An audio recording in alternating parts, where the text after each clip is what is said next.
نستعين صلى الله على النبي الكريم وعلى آله.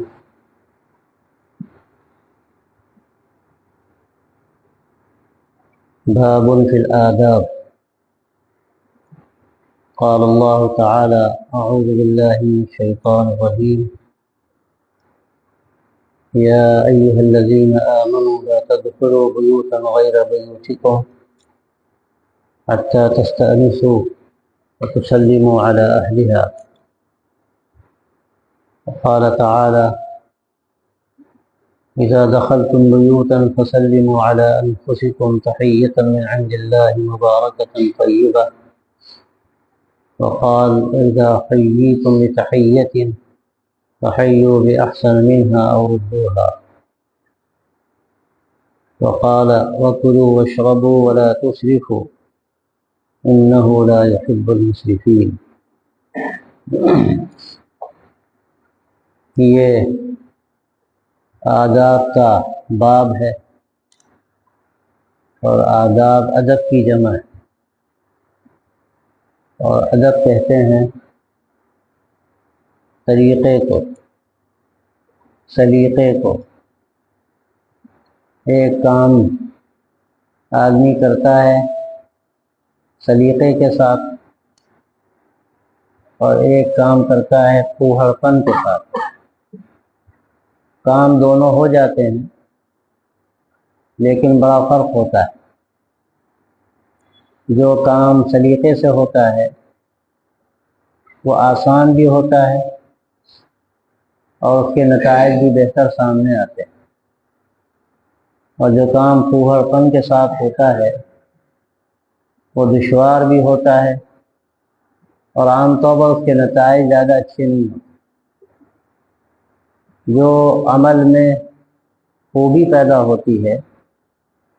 وہ ادب سے پیدا ہوتی ہے، یعنی کام کو سلیقے سے پورا کرنا۔ آدمی بات کرتا ہے، زبان اپنی استعمال کرتا ہے، اب اس کا استعمال اگر اچھے طریقے پر کر رہا ہے، بہتر طریقے پر کر رہا ہے، تو جو بات کہنا چاہتا ہے وہ بات مخاطب کے لیے بہت مؤثر ہوتی۔ اور اگر وہ جو بات کر رہا ہے وہ سلیقے سے نہیں کر رہا ہے، وہ ہڑپن کے ساتھ کر رہا ہے، اس کو زبان صحیح نہیں آتی، اور پھر یہ کہ جو بات وہ کہہ رہا ہے وہ بس اوپر کی بات ہے، تو وہ بات مؤثر نہیں ہوتی۔ اور بعض مرتبہ تو ایسا ہوتا ہے کہ کئی مرتبہ بات کہنی پڑتی اور اس کے بعد ہی سمجھ میں نہیں آتی، اور بات اگر سمجھ میں آتی بھی ہے تو بس اوپر کی سمجھ میں آتی، وہ اندر کی کیفیات جو ہوتی ہیں وہ منتقل نہیں ہوتی۔ حضرت مولانا واضح صاحب رحمۃ اللہ علیہ فرماتے تھے کہ زبان اس کو کہتے ہیں کہ آدمی اپنی بات منتقل کر دے، اور ادب اس کو کہتے ہیں کہ کیفیات بھی منتقل کر دے۔ یہ بڑا فرق ہے۔ اسی طرح بات منتقل کر دینا تو ایسا ہے کہ آدمی اشاروں سے بھی کہہ دیتا ہے بات، مخاطب کسی نہ کسی طرح اس کو سمجھ لے گا، لیکن وہی بات جب سلیقے سے کہی جاتی ہے تو اثر انداز ہوتی ہے، آسانی سے سمجھی جاتی ہے، اور وہ اندر کی بات بھی منتقل ہوتی ہے، اور سننے والے پر اس کا اثر پڑتا ہے۔ تو جس طرح کلام میں ادب ہے، اس سے بڑھ کر افعال میں ادب، اعمال میں ادب، زندگی میں ادب، بلکہ اسلام اگر دیکھا جائے تو آداب کا مجموعہ ہے۔ ہر چیز کے لیے اسلام نے ایک نظام رکھا ہے، طریقہ بتایا ہے، سلیقہ بتایا ہے۔ اس کے مطابق وہ عمل کیا جائے تو آدمی اپنے منتہا تک پہنچتا ہے، کمال تک پہنچتا ہے، اس کو مقصد ملتا ہے۔ اور اگر اس صحیح راستے پہ وہ نہیں چلے گا تو کبھی تو مقصد فوت ہو جائے گا، اور کبھی ملے گا تو بہت دشواریوں کے بعد ملے گا۔ تو ہر چیز کا ایک طریقہ، اسی کو ادب کہتے ہیں۔ زندگی کا بھی ایک سلیقہ اللہ نے ہمیں دیا ہے، ایک طریقہ اپنے نبی صلی اللہ علیہ وسلم کے ذریعے سے ہمیں بتایا ہے۔ اس طریقے کے مطابق جب ہماری زندگی گزرے گی تو زندگی کا رخ الگ ہو، اور اگر اس طریقے سے ہٹ کر ہم زندگی گزاریں گے تو پھر وہ زندگی بالکل مختلف ہوگی۔ تو یہ ایک بہت اہم شعبہ ہے ہماری زندگی کا، اور اگر ہم اپنی زندگی کے مختلف شعبوں کو دیکھیں اور خود اپنی ذاتی زندگی کے بارے میں سوچیں، اور ظاہر ہے کہ آدمی کی جو ذاتی زندگی ہوتی ہے دیکھا جائے تو اس کے بہت سے حصے ہوتے ہیں، وہ گھر میں ہے، بازار میں ہے، مسجد میں ہے، مدرسے میں ہے، کاروبار میں ہے، کبھی دوستوں کے ساتھ ہے، کبھی دشمنوں کے ساتھ ہے۔ اب وہاں اس کو کیا کرنا، کس طرح زندگی گزارنی ہے۔ اب اگر ان باریکیوں سے انسان واقف ہے تو وہ ایک کامیاب زندگی گزارتا ہے، اور اگر ان باریکیوں سے واقف نہیں ہے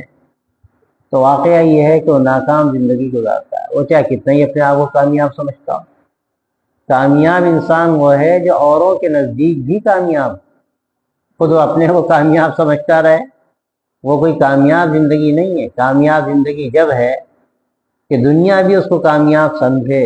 اور سب سے بڑھ کر جو اصل کامیابی ہے وہ اس کامیابی تک پہنچ سکے، تو یہ اصل اس کے لیے بڑی کامیابی کی چیز بھی ہے، اور گویا کہ جو مقصد اس کا ہے وہ مقصد صحیح طریقے پر اس کو حاصل ہو رہا ہے۔ تو یہ جو باب ہے آداب کا، اس میں آیتیں بھی ہیں اور احادیث بھی ہیں، جیسا کہ اس کتاب کی خصوصیت ہے۔ اس میں مختلف چیزیں بیان کی گئی ہیں جن کا تعلق آداب زندگی سے ہے۔ پہلی جو آیت ہے اس میں اللہ تبارک و تعالیٰ فرماتا ہے، یا ایھا الذین آمنوا لا تدخلوا بیوتا غیر بیوتکم حتی تستأنسوا وتسلموا علی اہلہا۔ یہ ایک معاشرتی زندگی کا ایک ادب ہے، ہمیں سکھایا گیا ہے کہ ایمان والو، تم اپنے گھروں کے علاوہ اگر اور گھروں میں داخل ہوتے ہو تو اس وقت تک مت داخل ہو جب تک کہ تم مانوس نہ ہو جاؤ، اور وہاں گھر والوں کو سلام نہ کرو۔ مطلب یہ ہے کہ کسی اجنبی کے گھر میں اچانک داخل ہو جانا یہ درست نہیں ہے، ایک بہت بڑی سماجی خرابی ہے یہ، اور اس سے 10 خرابیاں سامنے آئیں گی۔ آدمی کسی کے گھر میں داخل ہو جائے بغیر تعارف کے اور بغیر سلام کیے ہوئے، بغیر اجازت لیے ہوئے، تو ظاہر ہے اس کا نتیجہ کیا ہوگا، لڑائی کی نوبت آئے گی، جھگڑا ہوگا، اس کو چور سمجھا جائے، نہ جانے کیا ہو، 10 خرابیاں اس کے بعد وجود میں آئیں گی۔ تو حکم ہے کہ آدمی اگر کسی کے گھر میں جا رہا ہے، کوئی ضرورت ہے اس کی، تو اس کو چاہیے کہ پہلے تعارف کرائے، سلام کرے، اجازت لے، اجازت دینے کے بعد گھر میں داخل، پھر اپنا مدعا رکھے، تو ملنا ہے، کوئی بات کہنی ہے، یا صرف ملاقات کی غرض سے گیا ہے۔ ظاہر ملاقات کی غرض سے عام طور پر آدمی جگ جاتا ہے جب کوئی سابقہ تعارف ہو، آدمی اس کا رشتہ دار ہے، اس کا دوست ہے، پہلے سے جان پہچان ہے، کہیں ساتھ رہا ہے، ساتھ رہنے سے بہت شناسائی ہوتی، کہتے ہیں عرفاتی بھائی ہیں، تبلیغی بھائی بھی ہوتے ہیں، بہت قلہ ساتھ لگا، ساتھ رہے، معانست ہو جاتی ہے، یا کہیں بھی اگر ساتھ رہنا ہوتا ہے تو ایک تعلق ہو جاتا ہے، تو ایک تعارف ہے یہ۔ اب اس تعارف کے بعد اگر وہ گیا ہے تو اس کی ملاقات اچھی ہے، اب اجازت دے کے وہ داخل ہو رہا ہے گھر میں تو اس کا استقبال، اور اگر بغیر تعارف کے وہ دروازہ کھٹکھٹا بھی رہا ہے تو لوگ کہیں گے آپ کیوں آئے ہیں، آپ سے کیا مطلب، کیوں آپ دروازہ کھٹکھٹاتے ہیں، کوئی کام ہے آپ کو؟ اب وہ کہاں بس جی چاہتا ہے کہ آپ گھر میں بیٹھے آ کر، تو کہے آپ کو دماغ خراب، آپ ہمارے گھر میں کیوں بیٹھنا چاہتے ہیں؟ تو داخل ہونے کے لیے پہلے کچھ نہ کچھ تعارف چاہیے، تعلق چاہیے، کوئی مناسبت چاہیے، اس کے بعد ہو جائے تو اس کا جانا اچھا لگے گا۔ تو یہ آداب میں سے ہے کہ آدمی کسی کے گھر جا رہا ہے تو پہلے سے تعارف ہونا چاہیے، اور دوسری بات یہ ہے کہ پھر اجازت لے کر جائے، بغیر اجازت کے نہ جائے۔ بعض روایتوں میں آگے شاید آئے گا بھی کہ آدمی سلام کرے، 1 مرتبہ کرے، دوسری مرتبہ کرے، تیسری مرتبہ کرے، پھر اگر جواب نہ ملے تو واپس لوٹ آئے، اور یہ سمجھ لے کہ گھر والے کسی عمل میں لگے ہیں، مشغول ہیں، وہ اس وقت موقع نہیں کہ دروازہ کھولیں اور آپ کی خاطر کریں اور آپ کو بٹھائیں۔ اب اسی حکم میں گھنٹی بجانا بھی ہے کہ آدمی کسی کے گھر میں گیا، اب گھنٹی پہ ہاتھ رکھ دیا، اس نے بجاتا چلا جا رہا، اس کا ادب یہ ہے کہ آدمی ایک دفعہ گھنٹی بجائے، دوسری مرتبہ گھنٹی بجائے، تیسری مرتبہ گھنٹی بجائے، پھر اگر کوئی دروازہ نہیں کھولتا تو بس واپس ہو جائے، اس لیے کہ ہو سکتا ہے وہ کسی کام میں لگے ہوں، مشغولیت ہو، وہ نہیں اس موقع ہے ان کو دروازہ کھولنے کا، ملنے کا۔ یہ آداب میں سے بعض لوگ عجیب ہوتے ہیں کہ وہ دروازے پر آئیں گے، گھنٹی ہے تو گھنٹی پہ ہاتھ رکھ دیں گے تو ہاتھ ہٹے گا، اور دروازہ پیٹیں گے تو پیٹتے چلے جائیں گے، کہ آدمی پریشان ہو جائے کیا مصیبت آئی ہے۔ بہت سے لوگوں کو ہم نے دیکھا آداب سے ناواقفیت کا یہ نتیجہ ہوتا ہے کہ آدمی خود بھی پریشانی میں پڑتا ہے اور دوسروں کو بھی پریشانی میں ڈالتا ہے۔ تو گھر میں جا رہا ہے کسی دوسرے کے تو ان چیزوں کا خیال رکھے، اور پورا ایک اصول ہمیں معلوم ہوتا ہے آیات و احادیث کو سامنے رکھتے ہوئے کہ کوئی بھی ایسا عمل کہ جو دوسروں کی اذیت کا ذریعہ بنے، یہ ادب کے منافی۔ ہمیں ہر وہ طریقہ اختیار کرنا چاہیے کہ ہم دوسروں کی راحت کا ذریعہ بنیں، ہم ان کو کسی بھی حیثیت سے پریشانی میں نہ ڈالیں، کلفت میں نہ ڈالیں، ہمارا کوئی عمل ان کے اذیت کا ذریعہ نہ بنے۔ یہ آداب میں سے بنیادی ادب ہے یہ۔ اب اس کے بعد اس سے بہت سارے مسائل متفرع ہوتے ہیں، بہت ساری چیزیں سامنے آتی ہیں، ان کی وہ جزیات بھی ہمیں حدیثوں سے معلوم ہوتی ہیں، اور ظاہر ہے کہ کلیہ جزیات سے نکلتا ہے، اور کلیہ سے بھی بہت سے جزیات نکلتے ہیں، بہت ساری جزیات کو سامنے رکھ کر ایک کلیہ اور ایک اصول بنایا جاتا ہے۔ اور پھر اگر کسی جزیے سے متعلق کوئی واضح بات نہیں ہے تو اب اس اصول کو سامنے رکھ کر، اس کلیہ کو سامنے رکھ کر اس کا حکم سامنے آتا ہے اس جزیے کا کہ جس کی کوئی ہمارے سامنے واضح مثال نہ ہو یا کوئی اس کا حکم کھلا ہوا نہ ہو۔ تو ایک جو تمام روایتوں کو سامنے رکھ کر جو کلیہ اور اصول ہمارے سامنے آتا ہے، اور وہ اصول صراحت کے ساتھ بھی ہمیں بیان کر دیا گیا ہمارے سامنے روایتوں میں بھی اور آیتوں میں بھی، وہ یہ ہے کہ ہماری ذات سے کسی کو تکلیف نہ پہنچے، ہماری ذات سے کسی کو بیجا تکلیف نہ پہنچے۔ ہاں کبھی کبھی ایسی صورتحال پیدا ہوتی ہے کہ ضرورت ہوتی ہے تھوڑی سی تنبیہ کی، اب کسی کو تنبیہ سے تکلیف ہو رہی ہے تو تکلیف اس وقت کی ضرورت، تھوڑی سی تکلیف اس وقت کی ضرورت ہے، اگر تنبیہ نہیں کی جائے گی تو اور معاملات آگے بگڑتے چلے جائیں گے۔ ایک آدمی ہے وہ چوری کرتا ہے، اب آپ کہیں کہ ہاتھ کاٹا جائے گا تو تکلیف ہوگی، آخری مرحلے میں ہاتھ کاٹا جانا تو آخری مرحلے میں ہوتا ہے، اس کی بڑی شرائط ہیں، وہ شرائط عام طور پر پائی نہیں جاتی، لیکن آپ اس سے پہلے دیکھ لیجئے، غور کر لیجئے کہ اس نے ذرا سی معمولی سی چوری، اب آپ سوچیں چور جانے تو اس کو تنبیہ نہ کی جائے، اگر تنبیہ نہیں کی جائے گی معلوم ہونے کے باوجود، تیقن کے باوجود کہ اس نے چوری کی ہے، تو اب وہ آگے بڑا چور بن جائے گا، اب وہ چیز اس کی بڑھتی جائے گی، برائی بڑھتی جائے گی، اور ہو سکتا ہے کہ پھر وہاں تک پہنچ جائے کہ بڑے بڑے وہ ڈاکے ڈالے اور قتل و غارت گری بھی کرے۔ ایک واقعہ سلسلے میں نقل کیا جاتا ہے ایک شخص کا کہ اس نے چوری کی اور اس کے بعد وہ آگے بڑھا اور ڈاکے ڈالنے لگا، بہت آخری حد تک برائیوں ملوث ہوا، پھر قتل کرنے لگا، اس کو پھانسی کی سزا ہوئی، کسی قتل میں پکڑ لیا گیا۔ جب اس کو پھانسی کی سزا ہوئی اور تختہ دار پر اس کو لایا گیا تو ہوتا ہے کہ بھائی آخری کوئی خواہش ہے تو بتاؤ، اس سے پوچھا گیا بھائی آپ کی کوئی خواہش ہے تو بولا کہ ہاں یہ خواہش ہے، میں اپنی والدہ سے ملنا چاہتا ہوں۔ لوگوں نے سوچا بولا اچھا سعادت مند بیٹا ہے، والدہ سے ملنا چاہتا ہوں، بہت اچھا، والدہ لائی گئی اس کی، تو اس نے کہا میں ان سے قریب ہو کر بات کرنا چاہتا ہوں، اور قریب لائی گئی، کہہ رہے میں بالکل قریب ہو کے بات کرنا چاہتا ہوں۔ جب بالکل قریب وہ آ گئی تو اس نے کیا کیا کہ والدہ کے کان اپنے دانت سے اتنی تیزی سے کاٹے کہ خون نکلنے لگا، یعنی والدہ کے کان اپنے دانتوں میں بھر لیے اور کھینچے، اس کے زور سے اس کو کھینچا، وہ بھی چیخی، اور لوگوں نے کہا یہ پاگل ہو گیا، یہ ملنے کے لیے بلایا، کیا کر رہا ہے یہ؟ تو کہنے لگا کہ آج میں جو تختہ دار پہ چڑھ رہا ہوں یہ انہی کانوں کی کوتاہی کا نتیجہ ہے۔ شروع میں ہوتا یہ تھا کہ میں معمولی کبھی چوری کرتا تھا، والدہ سے لوگ آگے بتاتے تھے، والدہ کہتی تھی بچہ ہے چھوڑو جانے دو، انہوں نے کبھی مجھے تنبیہ نہیں کی، مجھے کبھی انہوں نے یعنی کوئی ایسی شکل اختیار نہیں کی کہ وہ مجھے کبھی مار دیتی، کبھی سمجھا دیتی، یعنی جو اس کی شکلیں ہو سکتی ہیں وہ اختیار کرتی، تو شاید یہاں تک میں نہ پہنچتا جو آج میں پہنچا ہوں، اس لیے میں نے کام کاٹے۔ آپ غور کیجئے کہ اگر بالکل چھوڑ دیا جائے اور ذرا بھی کسی کو توبیخ نہ کی جائے اور تنبیہ نہ کی جائے، تربیت کے جو اسباب ہیں وہ اختیار نہ کیے جائیں، تب تو حالات بگڑتے چلے جائیں گے۔ تو یہ مطلب نہیں ہے اس کا کسی کو تکلیف نہ پہنچنے کا کہ حق و ناحق بالکل دیکھا ہی نہ جائے، ناحق کسی کو تکلیف نہ پہنچائی جائے۔ حق کا سمجھنا ایک بہت اہم مسئلہ ہے، حق کا سمجھنا بھی ایک بہت اہم مسئلہ ہے۔ ضرورت ہے تنبیہ کی، تربیت کی، وہاں اگر آپ تنبیہ نہیں کریں گے تو معاملات بگڑیں گے، حالات خراب ہوں گے۔ ایک آدمی برائی کا عادی ہو رہا ہے، آپ اس کو اگر نہیں ملامت کریں گے اور اس کی تربیت کے اسباب اختیار نہیں کریں گے تو اور بگڑے گا۔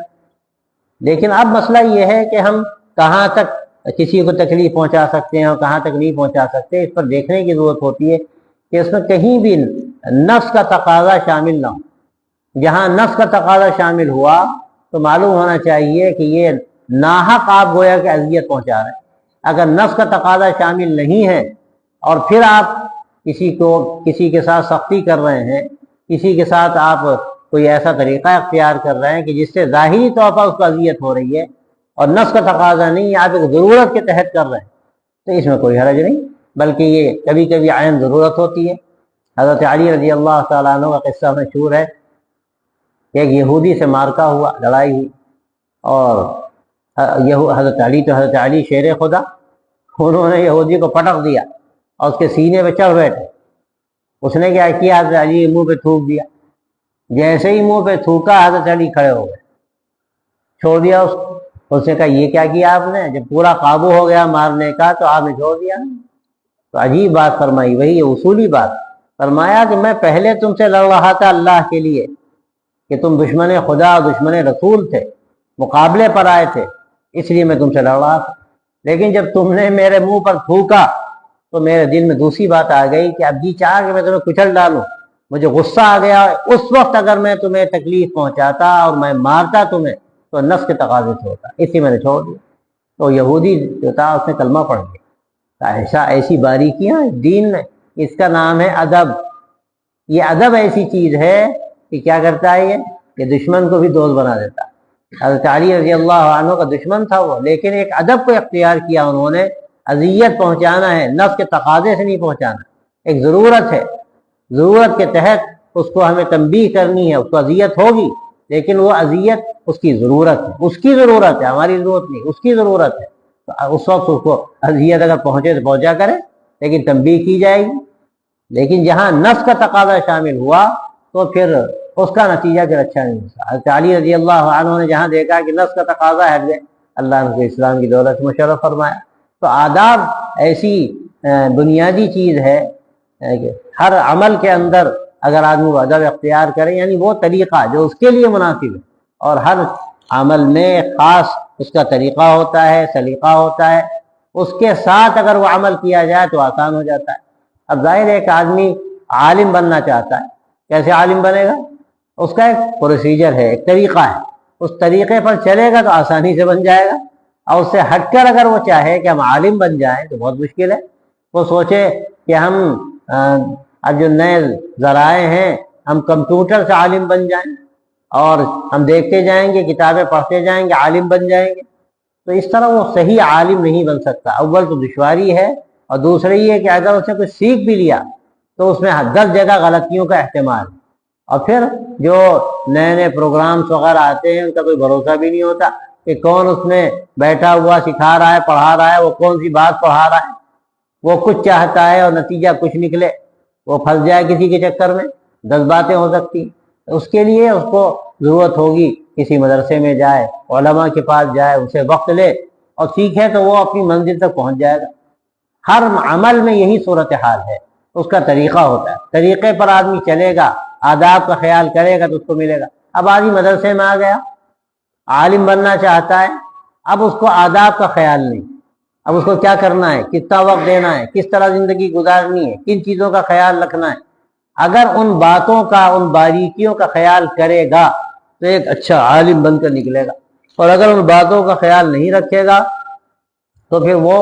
اپنے مقصد میں کامیاب نہیں ہو سکتا۔ اسی طرح کوئی چاہتا ہے کہ ہم بڑے متقی و پرہیزگار انسان بن جائیں، ہم اللہ کے ولی بن جائیں، تو یہ بھی مسئلہ ایسا نہیں ہے کہ بس آدمی سوچ لے اور ہو جائے، اس کے لیے بھی ایک طریقہ ہے۔ آدمی جب وہ طریقہ اختیار کرے گا تو اس منزل تک پہنچے گا، اور اگر وہ طریقہ اختیار نہیں کرے گا تو 10 جگہ ٹھوکریں کھائے گا۔ ہو سکتا ہے بڑی مشکل کے بعد اس کو منزل ملے، ملے اور نہ ملے، کوئی بھروسہ نہیں، لیکن راستہ صحیح ہے، اس پر چلے گا تو منزل تک پہنچ جائے گا۔ آپ کو میدان پور جانا ہے، سیدھا راستہ ہے، سڑک گئی، آپ میدان پور چلے جائے گی۔ اگر آپ اس سڑک پہ چلنے کے بجائے ادھر پیچھے کوئی راستہ پگڈنڈی کا گیا، آپ نے سوچا چلو ادھر سے جائیں گے میدان پور، آپ ادھر چل دی تو آپ میدان پور کیسے پہنچیں گے؟ آپ تو نہ جانے ندی کے کنارے پہنچ جائیں، غوطہ لگائیں، کہاں چلے جائیں۔ اور اگر وہاں پہنچنے کے بعد بھی آپ کے ذہن میں بات آئی کہ ہاں بھائی غلط راستے پہ آ گئے، کیا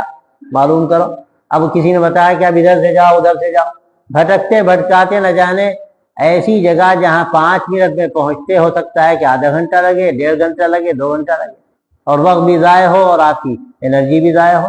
تو ادب اگر اختیار نہ کیا جائے کسی عمل میں تو نتیجہ یہ ہوتا ہے کہ وقت بھی بہت لگتا ہے، اور اس کے بعد بھی اس کا خطرہ ہوتا ہے کہ منزل ملے نہ ملے،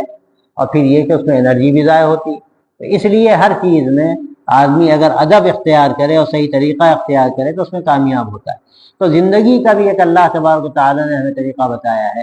زندگی اس کے مطابق گزاری جائے تو زندگی جنت بن جاتی ہے، تو زندگی کا مزہ آتا ہے، آدمی محبت کے ساتھ دنیا میں رہتا ہے اور اس کو لطف آتا ہے جینے کا، اور اگر وہ ان چیزوں کا اختیار نہ کرے تو اس میں پھر 10 مسائل پیدا ہوتے ہیں۔ یہ بھی آداب میں سے ہے، فرمایا کہ جب تم گھروں میں داخل ہو فسلموا علی انفسکم، تو تم سلام کرو اپنے آپ کو، تحیۃ من عند اللہ مبارکۃ طیبہ، اللہ کی طرف سے یہ سلام ہے، مبارک سلام ہے اور خوب ہے۔ کہ یہ اللہ تبارک و تعالیٰ نے اس کا حکم دیا، اور حضرت صلی اللہ علیہ وسلم نے اس کا طریقہ بتایا کہ السلام علیکم ورحمۃ اللہ وبرکاتہ، یہ کلمات آدمی ادا کرے، یہ سلام کا طریقہ ہے۔ ہر قوم میں یہ مختلف طریقے رائج ہیں کہ آدمی جب ملاقات کرے تو مختلف کلمات ہیں، مختلف مذاہب میں، مختلف کلچر میں جو کہتے ہیں، لیکن واقعہ یہ ہے کہ اسلام میں جو طریقہ ہمیں بتایا گیا ہے السلام علیکم ورحمۃ اللہ کا، اس سے بہتر شاید ہی کا یقینی بات ہے کہ اس سے بہتر ہو ہی نہیں سکتا۔ ظاہر ہے اس لیے نہیں ہو سکتا کہ یہ اللہ کا بتایا ہوا ہے، اللہ کے نبی صلی اللہ علیہ وسلم نے یہ کلمات تلقین فرمائے، اس میں آدمی دعا کرتا ہے، رحمت کی دعا کرتا ہے، اور یہ السلام حقیقت میں اللہ کا نام ہے جو سراپا سلامتی ہے، اور دنیا میں جو بھی سلامتی نظر آتی ہے وہ وہیں سے حاصل ہوتی، مرجع ہے اس کی، اصل ہے وہ۔ تو یہ جو سلامتی کی دعا ہے یہ مبارک دعا ہے، اور یہاں قرآن مجید میں جو بات کہی جا رہی ہے علی انفسکم، تم جو سلام اس کو دوسرے کو کر رہے ہو تو دوسرے کو نہیں کر رہے ہو، گویا تم اپنے آپ کو سلام کر رہے ہو، اس لیے کہ جب تم سلام کرو گے وہ جواب دے گا۔ سلام کرنا مستحب ہے، جواب دینا واجب ہے، آدمی جواب دے گا لازماً دے گا۔ تو اب گویا تم نے جو سلام کیا وہ اس لیے سلام نتیجتاً اس لیے ہوا کہ اب وہ بھی تمہیں سلام کر رہا ہے، تو گویا کہ تم نے اپنے آپ پر سلامتی بھیجی، اپنے آپ پر تم نے رحمت کی، اپنے لیے رحمت کی دعا کی۔ تو یہ اس لیے اللہ تبارک و تعالیٰ ہی فرماتا ہے کہ اپنے آپ کو تم گویا سلام کر رہے ہو۔ اب یہ فائدہ خود سلام کرنے والے کو پہنچ رہا ہے۔ اب جو سلام کرے گا اس کی نیکیاں اللہ تبارک و تعالیٰ نے زیادہ رکھی ہیں، جو جواب دے گا اگرچہ وہ جواب دینا اس کے لیے واجب ہے، لیکن یہ ایسا مستحب ہے اس واجب کے مقابلے میں کہ مستحب کا اجر زیادہ ہے، واجب کا اجر کم ہے۔ جو پہلے سلام کرے گا اس کا اجر زیادہ ہے، اور جو جواب دے گا اس کا اجر کم ہے۔ ورنہ عام طور پر یہ ہوتا ہے کہ جو امور واجبہ ہیں، فرائض ہیں، ان کا ثواب زیادہ ہوتا ہے، لیکن یہ ایک مسئلہ ایسا ہے کہ اس میں جو مستحب امر ہے اس کا ثواب زیادہ ہے، اور جو واجب ہے اس کا ثواب اس کے مقابلے میں کم ہے۔ پھر آگے فرمایا وَإِذَا حُيِّيتُم بِتَحِيَّةٍ فَحَيُّوا بِأَحْسَنَ مِنْهَا أَوْ رُدُّوهَا، جب تمہیں سلام کیا جائے تو اس سے بہتر جواب دو یا کم سے کم اتنا جواب دو۔ تمہیں کوئی کہہ رہا السلام علیکم، تم کہو وعلیکم السلام ورحمۃ اللہ وبرکاتہ، یہ اس سے بہتر ہے۔ اور اگر تمہارے لیے دشوار ہو رہا ہے کہ تم یہ ساری تفصیل کے ساتھ اس کو جواب دو، تو کم سے کم درجہ یہ ہے کہ جتنا سلام وہ کر رہا ہے اتنا تو جواب دو۔ اس نے کہا السلام علیکم، تم کہو وعلیکم السلام، اس نے کہا السلام علیکم ورحمۃ اللہ، تم کہو وعلیکم السلام ورحمۃ اللہ، لیکن یہ گویا کہ ایک طرح سے ضروری ہے کہ جتنا وہ سلام کرے تم اتنا جواب ضرور دو، اس میں بخل سے کام نہ لو، ورنہ تو یہ کمی ہو جائے گی۔ اس نے تمہارے لیے زیادہ دعا کی اور تم نے اس کے لیے کم دعا کی، تو یہ تو مناسب نہیں۔ وقال تعالی وَكُلُوا وَاشْرَبُوا وَلَا تُسْرِفُوا إِنَّهُ لَا يُحِبُّ الْمُسْرِفِينَ۔ اللہ تبارک و تعالیٰ نے ہمیں جو زندگی دی ہے، زندگی میں کھانے کی بھی ضرورت ہے، پینے کی بھی ضرورت ہے، اور اللہ تبارک و تعالیٰ نے اس کی اجازت دی، بلکہ حکم دیا ہے۔ آدمی کھانا پینا چھوڑ دے تو ہلاک ہو جائے، گویا خودکشی کے مترادف ہے اگر بالکل کھانا پینا چھوڑ دے ہو، تو ہمیں حکم دیا گیا کہ کھاؤ پیو، لیکن کھانے پینے کے آداب ہیں، ہر چیز کا ہمیں ادب بتایا گیا، کھانے پینے کے بھی آداب ہیں، جس میں ایک ادب یہاں بیان کیا گیا، کلوا واشربوا ولا تسرفوا، کھاؤ پیو لیکن زیادتی مت کرو، اسراف مت کرو، یہ آداب میں سے ہے۔ آدمی کھائے تو کھاتا چلا جائے، پیٹ بھر جائے اور ایسا بھر جائے کہ حلق تک آ جائے، جو مسئلہ قصہ مشہور ہے کہ بھائی کھانا ہم نے حلق تک کھا لیا، اب پانی تو اپنی جگہ بنا ہی لے گا، اور سانس کا کیا ہے، آئے نہ آئے دیکھا جائے گا۔ حالانکہ کیا کہا گیا کہ کھاؤ تو پیٹ کے 3 حصے کرو، ایک حصہ کھانے کے لیے، ایک حصہ پانی کے لیے، اور ایک حصہ ہوا کے لیے، معدہ تھوڑا سا خالی رہے، یہ ہمیں کہا گیا۔ لیکن ہمارا اس پر جو طرز عمل ہے وہ یہ ہے، کھاؤ کھاتے چلے جاؤ،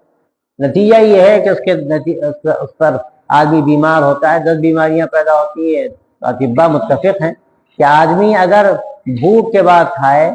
اور کھاتے کھاتے اس وقت وہ بالکل کھانا چھوڑ دے جب تھوڑی سی بھوک رہ جائے، یعنی پورا پیٹ نہ بھرے، تو کبھی وہ طبیب کے پاس جانے کی اس کو ضرورت نہیں، ڈاکٹر کے پاس جانے کی ضرورت نہیں، بیمار نہیں ہوگا۔ لیکن اب مزاج یہ ہے، اول تو تنوع اس قدر ہو گیا ہے، پہلے زمانے میں فاقے ہوتے تھے اور کبھی کھانا ملا کبھی نہیں ملا، آج تو حال یہ ہے کہ فاقہ زدہ لوگ آپ کو بہت کم نظر آئیں گے۔ ہاں بیچارے بعض ملک ایسے ہیں، بعض علاقے ایسے ہیں جہاں دشواریاں ہیں لوگوں کو، لیکن عام طور پر اب فاقے میں لوگ بہت مشکل سے نظر آئیں گے۔ ہاں یہ ہو سکتا ہے کسی کو دال دلیا ملے، کسی کو پلاؤ خلیا ملے، یہ ممکن ہے، فرق ہو سکتا ہے، لیکن دال دلیا والے زیادہ مزے میں، پلاؤ خلیا والے تو کھانے کے بعد ڈکارے لیں گے اور پیٹ خراب ہو جائے گا۔ تو یہ اعتدال ہمیں سکھایا گیا کہ کھانے میں اول تو ہم جو کھانا کھائیں تو دیکھیں کہ بھئی اس میں ایسا کھانا ہو جو صحت کے لیے اچھا بھی ہو، مفید بھی ہو، اور پھر اس میں تجاوز نہ ہو، زیادہ نہ کھایا جائے۔ اور پھر اور آداب بھی اس کے ہیں کہ آدمی بسم اللہ پڑھ کے کھائے، اپنے سامنے سے کھائے، کہ ایسا نہیں کہ بھئی ایک ہی جیسا سالن ہے، کبھی ادھر ہاتھ مارا کبھی ادھر ہاتھ مارا، تو یہ ادب کے خلاف۔ آدمی سامنے سے کھائے، حدیث میں آتا ہے، پہلے روایت گزری بھی ہے کہ بسم اللہ پڑھ کے کھاؤ اور اپنے سامنے سے کھاؤ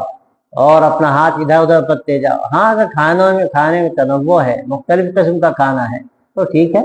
تو جو تمہیں اچھا لگ رہا ہے، جو پسند آئے تو وہاں سے اٹھا لو اور کھا لو، لیکن اگر کھانا یکساں ہے تو سامنے سے کھاؤ، یہ طریقہ ہے۔ اور اس میں آداب میں سے جو بہت اہم چیز ہے، جو صرف ادب ہی کیا بلکہ وجوب کا درجہ رکھتی ہے، وہ یہ ہے کہ آدمی حلال و حرام کا فرق دیکھ کر کھائے۔ ایسا نہیں کہ بس جو اچھا لگے وہ کھاتا جائے، یہ دیکھے کہ وہ جائز ہے کہ ناجائز ہے۔ جس کمائی سے وہ چیز لائی گئی وہ کمائی جائز ہے کہ ناجائز ہے، اور پھر جو چیز لائی گئی ہے وہ چیز فی نفسی ہی جائز ہے کہ ناجائز ہے۔ آج کے زمانے میں تو جو فاسٹ فوڈ ہے اور اس طرح کے جو کھانے بازاروں میں ملتے ہیں، نہ جانے اس میں کیا کیا چیزیں ملائی جاتی ہیں، اس کے نتیجے میں کیسی اخلاقی بیماریاں پیدا ہوتی ہیں۔ تو اس میں بھی بہت توجہ کرنے کی ضرورت ہے۔ اس دور میں بچوں کو بس وہی چیزیں پسند ہیں کہ بازار سے وہ لے آ جائے، فاسٹ فوڈ کی جو چیزیں ہیں وہ ان کو کھانا نہ دیا جائے، وہ چیزیں شوق سے کھاتے ہیں، حالانکہ اس میں بھی پاس خرابیاں ہوتی ہیں، بازار سے جو کھانے اس طرح کے لائے جاتے ہیں۔ تو ان چیزوں کا بھی خیال رکھا جائے کہ ایسے کھانے نہ کھائے آدمی کہ اس کے نتیجے میں آدمی کے اخلاق خراب اور اس کی صحت بھی خراب ہو۔ تو یہ سب آداب ہیں کھانے کے، اگر ان کا خیال رکھے تو یہ کھانا اللہ کی ہزار نعمت، ایسی اس سے صحت بھی اس کی اچھی ہو، اور اس کے ساتھ ساتھ یہ کہ اس کا ایمان بھی ترقی کرے۔ یہ جو دعا سکھائی گئی کھانے کے بعد کی کہ اکل طعامکم الابرار، کہ نیک لوگ تمہارا کھانا کھائیں، یہ دعا کیوں سکھائی گئی؟ تاکہ نیک لوگوں کی صحبت ملے۔ جب نیک لوگ تمہارے گھر زیادہ آئیں گے اور کھانا کھائیں گے تو نیک لوگوں کی صحبت ملے گی۔ یہ دعا باقاعدہ سکھائی گئی۔ اس سے معلوم ہوتا ہے کہ آدمی زیادہ راہ و رسم نیک لوگوں سے رکھے، اچھی صحبت ملے اس کو۔ برے لوگوں کے ساتھ زیادہ رہے گا، ان کے ساتھ بیٹھا چائے پی رہا ہے ہوٹل میں، ان کو چائے پلا رہا ہے اور کبھی پی رہا ہے، کبھی ان کو اپنے گھر میں کھانے کے لیے بلا رہا ہے، ان کے ساتھ بیٹھ رہا ہے، ہوٹلنگ ہوتی رہتی ہے، کھلاتے ہیں لے جا کے اپنے دوستوں کو یا ان سے کھاتے ہیں، تو یہ جو بری صحبت ہے اس کا نقصان ہوتا ہے۔ دعا سکھائی گئی اکل طعامکم الابرار، کہ نیک لوگ تمہارا کھانا کھائیں۔ معلوم یہ ہوا کہ نیک لوگوں کا ساتھ رہنا چاہیے، کھانے پر بھی ساتھ ہو اور دوسرے جو تقاضے ہیں ان میں بھی ساتھ ہو۔ وآخر دعوانا الحمد للہ۔